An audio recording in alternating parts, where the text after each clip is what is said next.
Joo, mä oon Asko Mattila ja Laukaan Vihtavuoressa omakotitalon maalaus. Kohde ei ole mikään helppo, koska talo on alaosaltaan punatiilinen ja korosvärit on ruskeana räystäössä, ja sitten kun ne räystäät on vielä tavasta pitemmät, niin ainakin itse en kovin helposti lähtisi. Työasennot on todella hankalia, niin sellainen kohde oli kyseessä.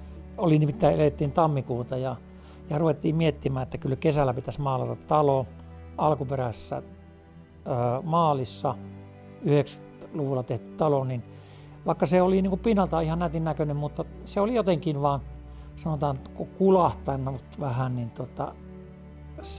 se oli päätös, ja ruvettiin miettimään, että jos ei tammikuussa aleta pikkuhiljaa heräämään, niin kesä saattaa mennä ohi sitten, jos haluaa jonkun tekemään sitä hommaa.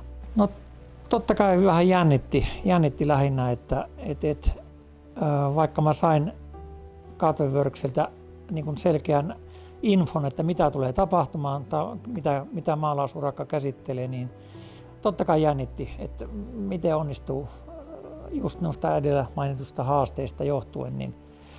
Ja täytyy sanoa, että lopputulos oli aivan hämmästyttävän hieno. Että kyllä niin tarkkaa työtä itse en ole kyllä ihan oikeasti pystynyt samaan jälkeen, vaikka olen tosi tarkka näissä hommissa yleensä.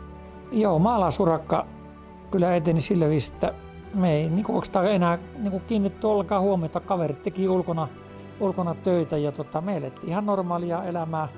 Oli vielä just alkanut kesäloma, niin kaikennäköistä pientä oli, ja sääkin jopa suosi, että vaikka uhkakuvat olikin tulossa saman viikon loppupuolella rankkoina vesisateena, niin kaverit teki kyllä hienoa jälkeen, ja ei me oikeastaan huomattu. Sen verran käytiin välillä vilkaisemassa, että hienosti hommat etenee. Lopputulos hämmästytti, että miten paljon talon ulkonäkö muuttui, vaikka kaikki sävyt oli täsmälleen samat kuin aikaisemmin, mutta se työn jälki vaan oli niin upeata, ja en voi olla muuta kuin ihan oikeasti suosittelematta.